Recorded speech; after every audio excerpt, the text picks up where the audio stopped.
Wassalatu wassalamu ala Rasulillah wa ala alihi wa ashabihi wa man tabi'ahum bi ihsanin ila yaumiddin.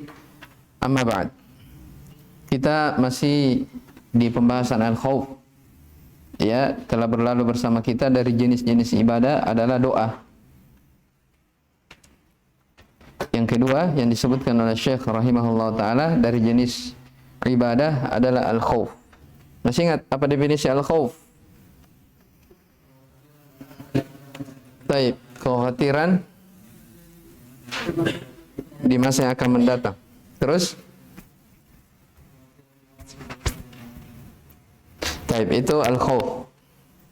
Ya, sekarang kita lihat bentuk-bentuk dari al-khauf. Ya. Jadi ada beberapa bentuk al-khauf. Jadi tidak bisa dikatakan semua bentuk khauf itu tidak boleh diserahkan kepada selain Allah. Kapan diserahkan maka dia musyrik. Tidak.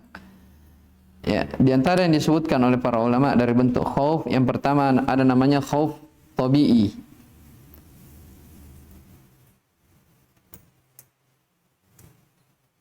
Khauf tabi'i.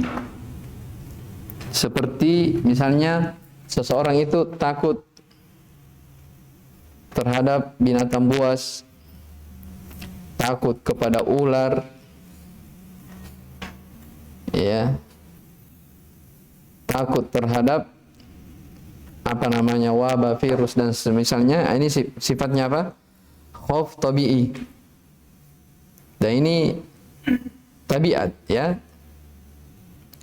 hal yang boleh-boleh saja. Ya, jangan dikatakan apa? Kita tidak boleh takut kepada ular, kepada harimau. Kapan kita takut kepada itu semua maka itu apa? Syirik. Ini tidak boleh begitu, ya. Khauf tabiat itu min tabiatil basyariyah, dari tabiat semua manusia. Ya. Nabi Musa saja alaihi salam ketika habis meninju orang itu, disebutkan dalam surah Al-Qasas, ya. Maka dikatakan dalam ayat fa asbaha fil madinati khaifan yataraqqab. Jadi disebutkan di situ beliau memiliki rasa takut karena berbuat. Ya, ini sifatnya apa? Takut tabiat. Ya.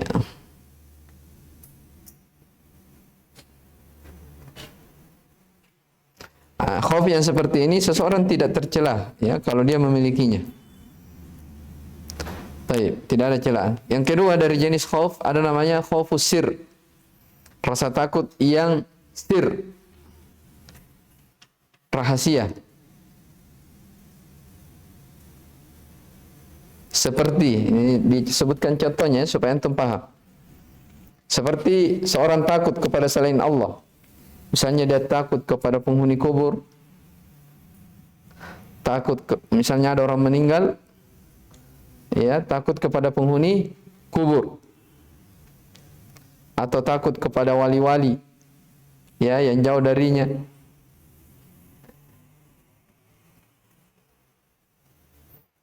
Nah, takut yang seperti ini juga, ya, dianggap sebagai kesyirikan.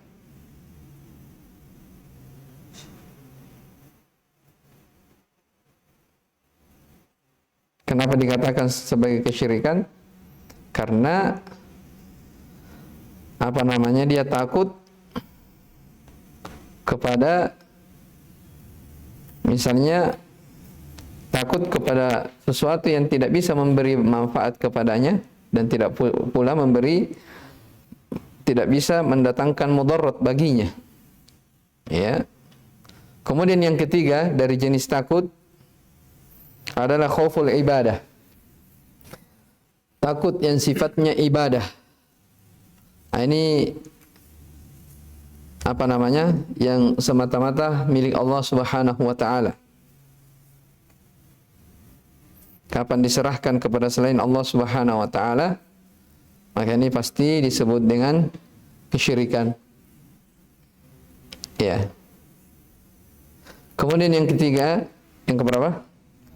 Yang keempat dari jenis takut adalah seseorang meninggalkan apa yang wajib baginya karena takut terhadap manusia. Meninggalkan sesuatu yang harus, yang wajib baginya disebabkan karena takut kepada manusia. Nah, ini takut sifatnya muharram, diharamkan. Seperti misalnya kewajibannya dia al-amru bil ma'ruf wan nahyu 'anil munkar. Dia harus amar ma'ruf nahi munkar. Ya, dia harus berdakwah. Tapi takut nanti dicela oleh manusia. Takut dibenci. Takut dibilangi, dicerca. Nah, maka hal ini dia meninggalkan kewajiban karena takut terhadap orang lain. Maka ini hukumnya muharram, diharamkan. Iya. Itu secara umum ya, kecuali kalau misalnya dia menyampaikan khawatir bahayanya lebih besar, maka itu lain lagi ceritanya.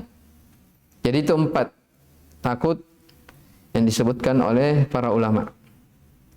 Baik. Tentang ibadah takut ini sangat penting ya. Ya, jadi orang yang beribadah kepada Allah Subhanahu wa taala itu pasti apa? Ada rasa takutnya. Iya. Ada rasa takutnya. Oleh karena itu kata Abu Sulaiman Ad-Darani rahimahullah taala, "Ma faraqa al-khawfu qalban illa kharib." Tidaklah rasa takut itu berpisah dari hati kecuali hati itu akan menjadi rusak. Ya, dan sebentar kita akan sebutkan kaitan antara ibadah khauf dengan ar-raja. Antara rasa takut dan rasa harapan. Baik, kemudian kata Syekh rahimahullah taala, wa dalilur raja'i qauluhu ta'ala, faman kana yarju liqa'a rabbih falyamal 'amalan salihan wa la yusyrik bi ibadati rabbih ahada. Ini yang keberapa? Yang ketiga. Doa khauf raja. Kata muallif rahimahullah taala, dan dalil tentang raja adalah firman Allah Subhanahu wa taala, barang siapa yang mengharapkan liqa'a rabbih, perjumpaan dengan Rabb-nya, syaratnya hendaknya dia melakukan amal-amalan soleh, amalan-amalan kebajikan.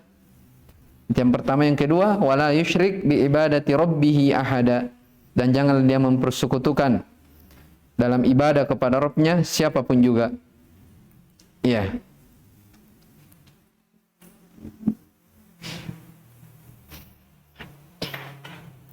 Ya, kalau begitu apa itu ar-raja? Ya, kalau diterjemahkan dalam bahasa Indonesia artinya berharap. Ya, raja itu kata para ulama artinya dia punya keinginan untuk meraih sesuatu yang ingin dia dapatkan.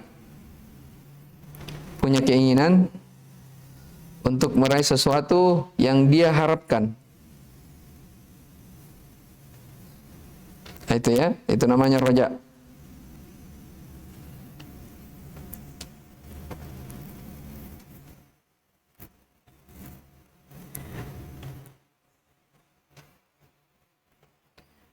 Taib. Dan di dalam ar-raja itu terkandung di dalam makna ar-raja, harapan, nah itu terkandung dalamnya apa? Penghinaan diri kepada Allah dan ketundukan. Ya, namanya orang berharap pasti apa? Dia merengek, ya, tunduk dan taat kepada apa yang dia harapkan, kepada siapa dia berharap. Ya, jadi terkandung di dalamnya apa? At-tadallul wal khudu'. Ya. At-tadallul wal khudu', menghinakan diri serta ketundukan. Taib. Ya, dan raja itu ada bentuknya juga ya, sebagaimana al-khauf. Jadi al-khauf memiliki beberapa bentuk, ar-raja juga memiliki beberapa bentuk. Raja ada bentuknya terpuji dan ada yang tercelah. Ini perlu diketahui ya. Jadi harapan itu ada 2 bentuk. Ada yang sifatnya terpuji dan ada yang tercelah. Yang terpuji di antara raja harapan yang terpuji, yang pertama, dia beramal ketaatan.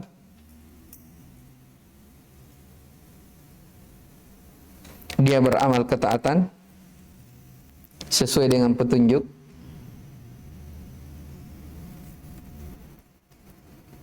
Dia beramal ketaatan sesuai dengan petunjuk dan mengharap pahala. Ya, dia berharap balasan dari Allah Subhanahu wa taala. Ya, kalau orang melakukan sesuatu, ya, beramal yang sesuai dengan petunjuk Rasulullah SAW, pasti dia ada apa? Ada harapannya. Ya, ada harapannya. Dengan harapan itu nantinya dia akan insyaallah dimasukkan dalam surga. Maka ini namanya apa? Roja yang mahmud, yang terpuji. Kemudian yang kedua dari roja yang terpuji, ya, seorang yang berbuat dosa. Seorang yang berbuat dosa, berbuat maksiat,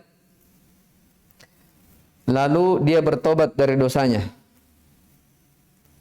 Bertobat dari dosanya dan mengharapkan pengampunan Allah Subhanahu wa taala.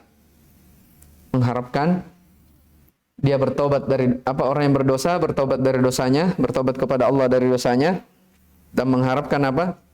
Ampunan Allah Subhanahu wa taala. Ya, maka ini juga bentuknya terpuji.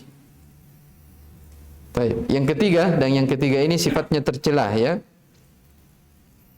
Roja madmum, yaitu yang ketiga, seorang terus menerus berada di dalam kelalaian, di dalam dosa dan maksiat. Ya, terus menerus maksudnya tidak kembali kepada Allah Subhanahu wa taala. Jadi orang yang terus menerus melakukan dosa, melakukan maksiat, nasallallahu as-salama wal afiyah, tidak berhenti-berhenti. Dan dia dalam keadaan senantiasa berharap dari pengampunan Allah Subhanahu wa taala. Ini namanya orang yang tertipu. Ya, magrur. Dia terus-menerus dalam dosa dan maksiat, dalam keadaan dia juga berharap apa? Ampunan Allah Subhanahu wa taala. Ini yang perlu dipahami, ya. Jadi ada orang, ya, dia melakukan dosa. Setiap kali dia melakukan dosa, yang ada di pikirannya apa? Allah Maha Pengampun. Ya. Kalau bukan syirik, tidak apa-apa berbuat dosa. Kenapa? Kalau kita akan bertobat, Allah mengampuninya. Jadi setiap kali dia berbuat dosa, dia pakai dalil apa? Roja, untuk mendukung dari dosanya, perbuatan maksiatnya. Ya. Maka ini namanya apa? Roja madmum. Harapan yang tercela. Kenapa? Karena perbuatan dosa dia dukung dengan apa? Dalil roja. Salah. Nah, ini disebutkan oleh para ulama sebagai apa? Harapan yang tercela. Berbuat dosa tapi mengharapkan apa? Pengampunan Allah Subhanahu wa taala. Iya. Baik. Nah, ini 3 jenis dari roja. 2 yang terpuji, 1 yang tercelah. Sekarang apa perbedaan antara ar-roja, harapan, dengan angan-angan? Berharap dan berangan-angan. Semuanya bahasa Indonesia. Ya. Beda ya antara apa? Angan-angan dan harapan. Tapi bahasa Indonesia sama tuh? Hah? Beda ya? Oh ya, apa perbedaannya? Kalau harapan ya, itu kayak apa? Ada kemungkinan untuk mendapatkannya. Ada sesuatu yang dia inginkan. Kalau angan-angan, tapi dia inginkan juga.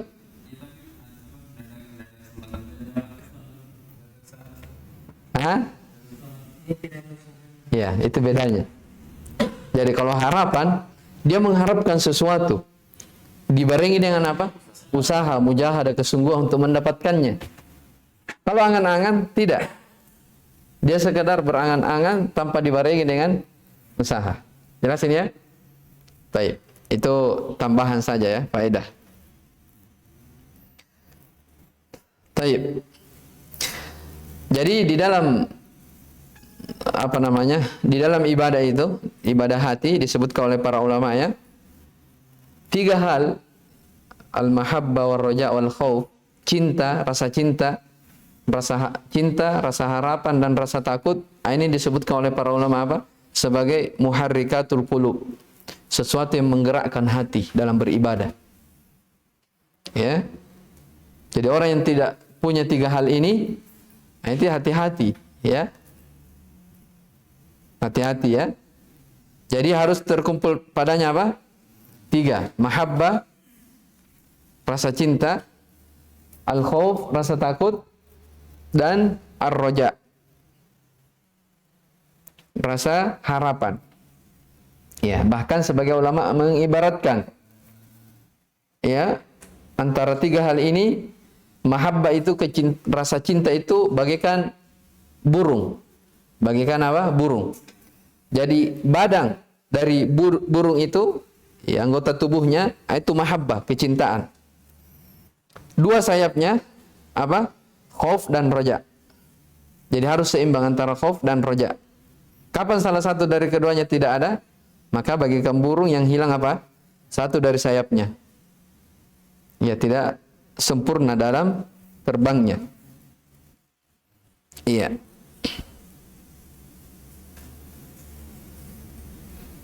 Kan kalau seseorang memiliki rasa cinta, itu yang membuat hatinya dia apa? Cinta kepada sesuatu, membuat dia apa? Bergerak ke depan. Ya, seperti itu.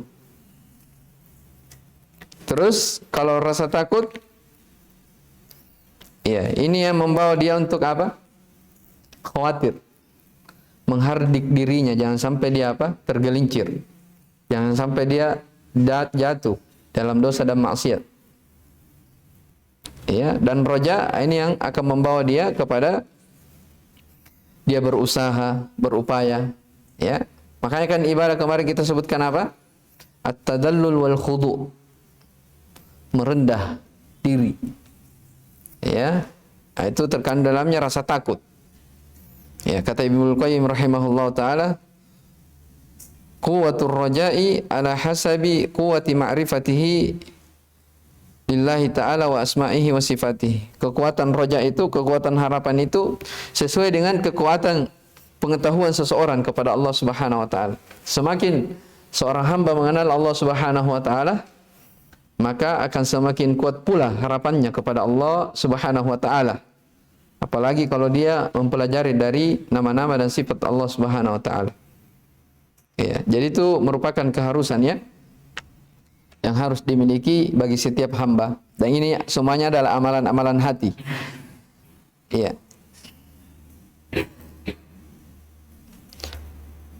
Ya, makanya kata Syekhul Islam Ibnu Taimiyah rahimahullah taala, "I'lam anna muharrikatil qulubi ila Allah thalatha." Ketahuilah bahwasanya menggerakkan hati itu menuju kepada Allah Subhanahu wa taala ada tiga. Al-mahabbatu wal khaufu war raja. Rasa cinta, rasa takut, dan rasa harapan. Ya, yang paling kuatnya adalah rasa cinta. Ya. Tidak mungkin seorang itu beribadah kepada Allah Subhanahu wa taala kalau tidak didasari dengan apa? Rasa cinta. Ya. Tidak mungkin seorang itu beribadah kepada Allah kalau tidak didasari rasa harapan. Seorang harus berharap ya kepada Allah, berharap dengan surganya, berharap dengan keridhaan Allah Subhanahu wa taala. Ya. Seorang beribadah harus dia miliki rasa takut. Bagaimana supaya dia takut terhadap siksaan Allah, takut dari murka Allah Subhanahu wa taala. Ya. Ya, makanya kalau al-khauf dan ar-raja ini tidak seimbang, maka bahaya ya. Orang yang kurang rasa takutnya, ya, boleh saja dia akan mudah terjatuh ke dalam dosa dan maksiat. Ya. Jadi kalau orang terlalu kuat rojanya, sedikit rasa takutnya misalnya, ya, paling yang diharapkan ketika berbuat dosa, Allah Maha mengampuni. Kan besar harapannya di situ. Berarti mudah terjatuh ke dalam apa? Dosa. Ya, kalau sebaliknya bagaimana? Orang yang terlalu kuat rasa takutnya, apa? Apa? Ya, jadi kalau orang yang kuat rasa takutnya kepada Allah Subhanahu wa taala, sedikit harapannya, ini dia akan membuat dia selalu berputus asa dari rahmat Allah Subhanahu wa taala. Ya, akan membuat dia selalu berputus asa dari rahmat Allah Subhanahu wa taala. Maka seorang hamba harus memiliki ya dari 3 hal ini, muharrikatul qulub. Taib.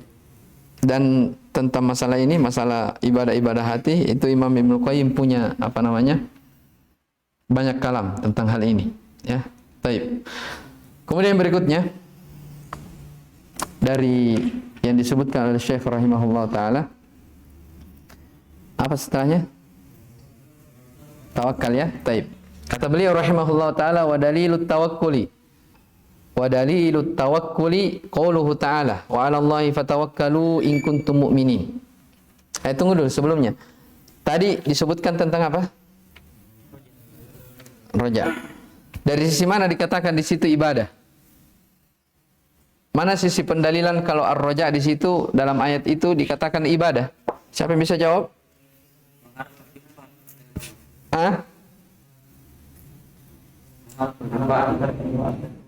Iya, barang siapa yang mengharapkan perjumpaan dengan Allah. Maksudnya bagaimana?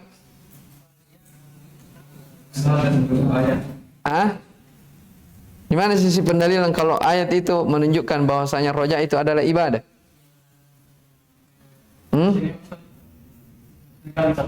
Siapa yang menginginkan perjumpaan dengan Rabbnya? Iya. Ini ada perintah balik amal saleh. Iya. Allah perintahkan untuk beramal soleh. Kalau Allah perintahkan berarti Allah cintai. Kalau sesuatu Allah Subhanahu wa taala cintai, itu adalah apa? Ibadah. Paham ini sisi pendalilannya? Baik, barakallahu fiik. Jadi Allah perintahkan. Ya, sesuatu yang Allah Subhanahu wa taala perintahkan, pasti Allah cintai. Kalau Allah Subhanahu wa taala cintai, itulah apa? Ibadah. Jelas ini ya? Maka barang siapa yang mengharapkan perjumpaan dengan Allah Subhanahu wa taala, maka hendaknya dia melakukan amalan soleh dan jangan mempersekutukannya dengan sesuatu apapun. Taib. Wa dalilut tawakkuli qauluhu ta'ala. Dalil tentang tawakal adalah firman Allah Subhanahu wa taala, wa 'alallahi fatawakkalu in kuntum mu'minin. Wa qauluhu ta'ala, wa man yatawakkal 'alallahi fahuwa hasbu. Ya. Dan dalil tentang tawakal adalah firman Allah Subhanahu wa taala, wa 'alallah, dan hanya kepada Allah fatawakkalu. Hendaknya kalian bertawakal in kuntum mu'minin, jika kalian benar-benar orang yang beriman kepada Allah Subhanahu wa taala. Baik.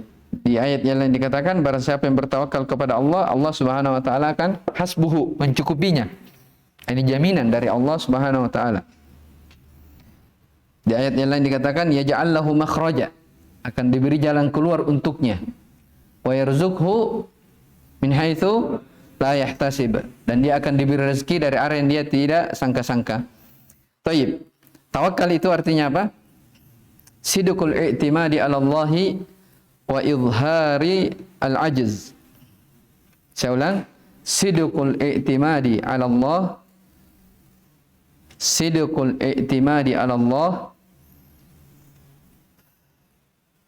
wa izhari al-'ajz.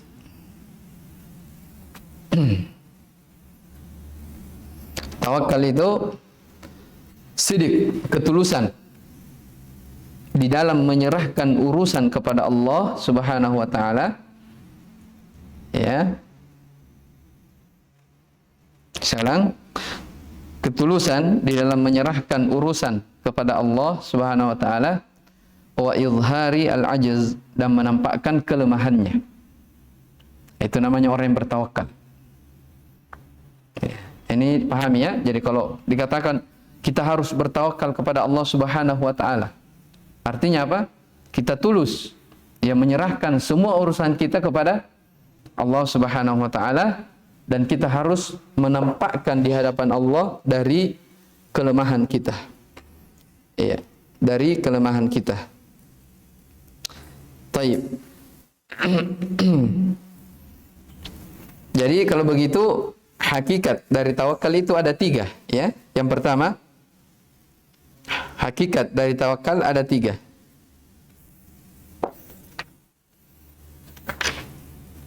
Yang pertama, bersandarnya hati hanya kepada Allah Subhanahu wa taala?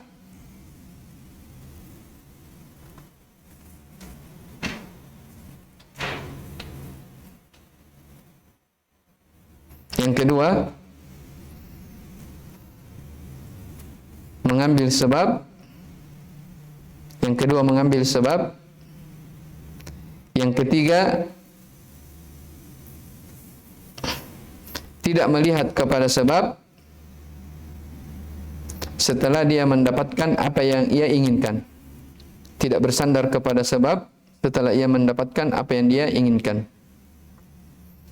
Nah, itu hakikat dari apa? Tawakal.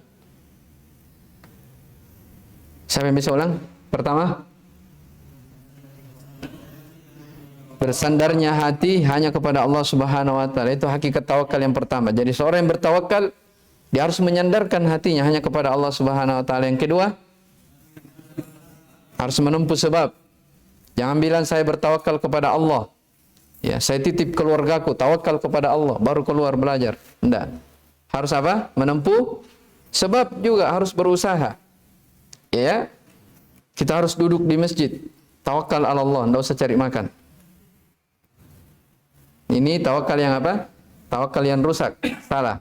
Ya, jadi harus apa? Menempuh sebab. Dan yang ketiga, ya, ketika dia mendapatkan, ya, dia bertawakal, dia mendapatkan sesuatu yang dia inginkan. Dia tidak menyatakan, oh, sebab ini Masya Allah saya dapatkan. Tapi dia apa? Semata-mata hanya dari Allah Subhanahu wa taala. Dia tidak bersandar kepada sebabnya. Dan ini semuanya disebutkan dalam hadis, ya. Lau annakum tatawakkaluna 'ala Allahi haqqa tawakkuli la razaqakum kama yurzaqut tayr taqdu khimasan wa taruhu bitana. Rasulullah SAW bersabda, seandainya kalian bertawakal hanya kepada Allah Subhanahu wa taala, maksudnya bertawakal dengan sebenar-benarnya tawakal, la razaqakum, kalian pasti akan diberi rezeki sebagaimana burung diberi rezeki. Ya, bagaimana burung? Allah memberi rezeki kepada burung. Taqdu khimason, pagi hari keluar dalam keadaan perut yang kosong. Ini menunjukkan apa? Dia menempuh sebab juga. Ya kan? Jadi burung tidak tinggal di sarangnya nongkrong-nongkrong, ya. Kemudian datang bantuan, tidak. Mereka berusaha juga. Taib. Wa taruhu bitana. Kembali di sore hari dalam keadaan perutnya sudah kenyang, sudah penuh. Nah, itulah hakikat dari tawakal. Harus ada sebab. Iya, harus ada sebab. Man asbaha minkum aminan fi sirbihi mu'afan fi jasadihi wa indahu qutu yaumih faka'annama hizat lahu dunya bihadafiriha. Siapa di antara kalian, kata Nabi SAW, yang mendapati pagi harinya dalam keadaan aman rumah tangganya, ya, tidak ada percekcokan, sehat pada jasadnya, tidak ada penyakit yang dia derita, ya, dan dia memiliki makanan yang dia makan pada hari itu, ya, maka kalau ada orang seperti ini sudah mengumpulkan tiga itu, kata Nabi SAW, seakan-akan dia telah mengumpulkan dunia itu seluruhnya. Itu qanaah, ya, merasa cukup. Jadi kita memiliki makanan yang kita makan pada hari ini, itu kata Nabi apa? Seakan-akan orang ini sudah mengumpulkan dunia itu. Ya. Seakan-akan dia mengumpulkan dunia. Itu gambaran dari kehidupan. Jadi hidup di dunia ini, ya, tidak perlu terlalu khawatir tentang rezeki. Ya, siapa yang bertawakal, Allah Subhanahu wa taala akan mencukupinya. Taib, itu dari tawakal, ya. Sidqul i'timad 'ala Allah, jujur menyandarkan urusan hanya kepada Allah Subhanahu wa taala dan menampakkan kelemahan. Dalilnya jelas, ya, wa 'ala Allah, hanya kepada Allah. Ya, hendaknya kalian bertawakal, apalagi ditambah lagi syarat, jika kalian benar-benar beriman. Itu menunjukkan ibadah. Wa may yatawakkal 'ala Allahi fa huwa hasbuh. Barang siapa yang bertawakal, Allah Subhanahu wa taala akan mencukupinya. Baik. Kemudian berikutnya, wa dalilur raghbati war rahbati wal khusyu'i qauluhu ta'ala, innahum kanu yusari'una fil khairati wa yad'unana raghaban wa rahaba wa kanu lana khashi'in. Di situ di matanya berapa ayat disebutkan? 1 ya. Baik. Dalil tentang rogbah, rohbah, khosyah. Nah, di sini 3 disebutkan. Rogbah, rohbah, dan apa? Khosyah. Baik. Khusyuk ya, bukan khosyah, khusyuk. Jadi dalil rogbati wal rohbati wal khusyu'i. Dalil tentang rogbah, rohbah, dan khusyuk adalah firman Allah Subhanahu wa taala, sesungguhnya mereka itu yusari'una fil khairat, bersegera. Iya. Dalam mengerjakan kebaikan-kebaikan. Wa yad'unana, dan mereka berdoa. Doa ya disebutkan. Mereka berdoa kepada kami dengan penuh rasa harap dan penuh rasa takut. Rogoban sama. Rogoban itu rasa apa? Harapan juga. Rohbah rasa takut. Tapi ada perbedaannya. Dengan apa? Khasyah dengan ar-raja. Wa kanu lana khasyiin, dan mereka adalah orang-orang yang khusyuk kepada kami. Ya, ar-raghbah itu kata para ulama, talabul husul ila syai'il mahbub, atau talabus syai'i al-mahbub. Jadi raghbah kan kalau diterjemahkan apa? Harapan juga. Raghbah itu harapan, tapi beda dengan roja. Sebentar kita lihat. Ya. Jadi talabu apa tadi? Asy-syai'il mahbub atau talabul husul ila syai'il mahbub, sama saja, yaitu mencari jalan untuk sampai kepada sesuatu yang dia cintai, yang dia inginkan. Ya, mencari jalan untuk sampai kepada sesuatu yang dia cintai. Kalau roja tadi apa? Apa? Saya masih ingat. Kalau roja apa tadi? Punya keinginan. Apa bedanya dengan ini? Mencari jalan untuk sampai kepada sesuatu yang dia inginkan. Jadi mirip ya? Mirip. Hanya saja apa? Rogbah itu dia apa namanya? Baru mencari jalan untuk sampai kepada sesuatu yang dia inginkan. Ya. Dan rogbah itu yaitu buah dari roja, buah dari harapan. Buah dari harapan. Jadi kalau rogbah dia baru mencari jalan kepada sesuatu itu. Baik. Kemudian yang kedua, rohbah. Kalau rohbah itu rasa takut juga. Jadi mirip ya. Rohbah rasa takut. Hanya saja kalau rohbah dia disertai dengan amalan. Iya, disertai dengan amalan.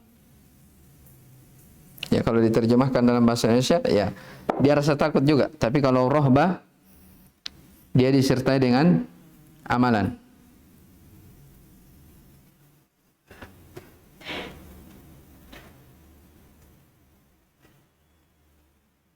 Ya, kalau bahasa Ibnu Qayyim rahimahullah ta'ala, rohbah itu apa?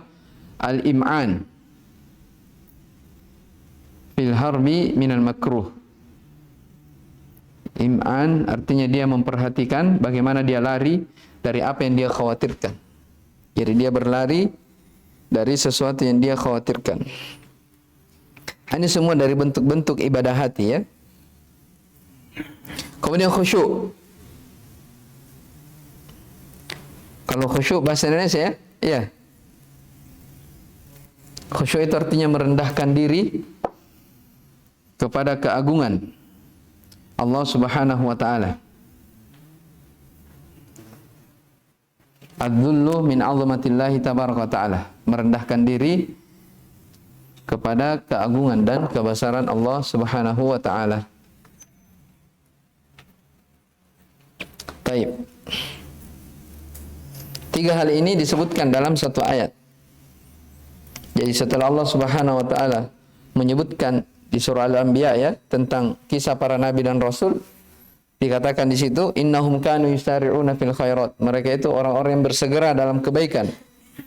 Mereka berdoa kepada kami penuh dengan rasa harapan dan takut.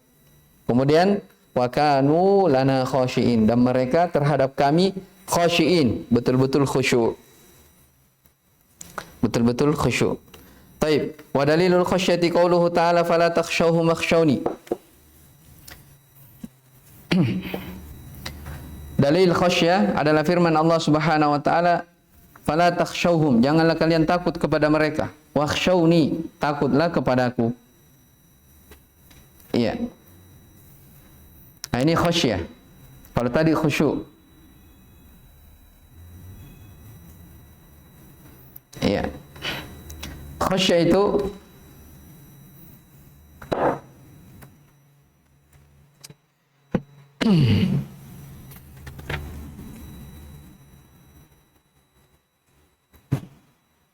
khasyah itu semakna dengan al-khauf, rasa takut. Ya, bedanya kalau khasyah dia disertai dengan ilmu terhadap siapa yang dia takuti. Disertai dengan ilmu terhadap siapa yang dia takuti.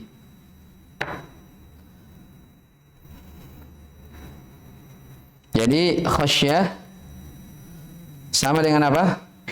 Al-khauf. Bedanya kalau khasyah dia disertai dengan ilmu terhadap apa yang dia takuti, siapa yang dia takuti. Bisa dipaham perbedaannya? Iya. Jadi beda ya kalau orang misalnya takut kepada sesuatu. Ya misalnya dia takut kepada musuh yang akan menyerang dia. Kalau dia hanya sekedar takut tanpa dia ketahui berapa musuh yang akan datang menyerangnya, berapa orang, dia tidak ketahui. Dia hanya tahu ada musuhnya. Nah, kalau dia hanya tanpa ilmu, tanpa dia ketahui, sekedar takut saja, itu namanya apa? Al-khauf. Tapi kalau dia ketahui jumlah musuhnya ini begini, dia akan menyerang begini, itu kan artinya dia punya apa? Ilmu terhadap yang dia takuti. Nah, kalau dia punya ilmu namanya apa? Khasyah. Bisa dipaham? Jadi kalau begitu al-khauf dan al-khasyah sama. Bedanya ada yang disertai dengan ilmu. Baik, dalilnya adalah firman Allah Subhanahu wa taala, fala takhshawhum. Janganlah kalian takut kepada mereka. Takutlah kepadaku. Dia mana menunjukkan bahwasanya dia adalah ibadah? Iya, perintah. Iya, perintah. Diperintah takutlah kalian kepadaku. Baik. Jam berapa? Lanjut, sudah dulu. Baik, kita lanjut nanti lagi ya. Masih ada inabah. Apa lagi? Isti'anah ya, masih banyak ya. Baik, kita lanjutkan besok. Mudah-mudahan besok bisa kita selesaikan. Baik. Ilahuna hadza wallahu alam. Subhanakallahumma wa bihamdika asyhadu an la ilaha illa anta astaghfiruka wa atubu ilaik. Alhamdulillahirabbil alamin.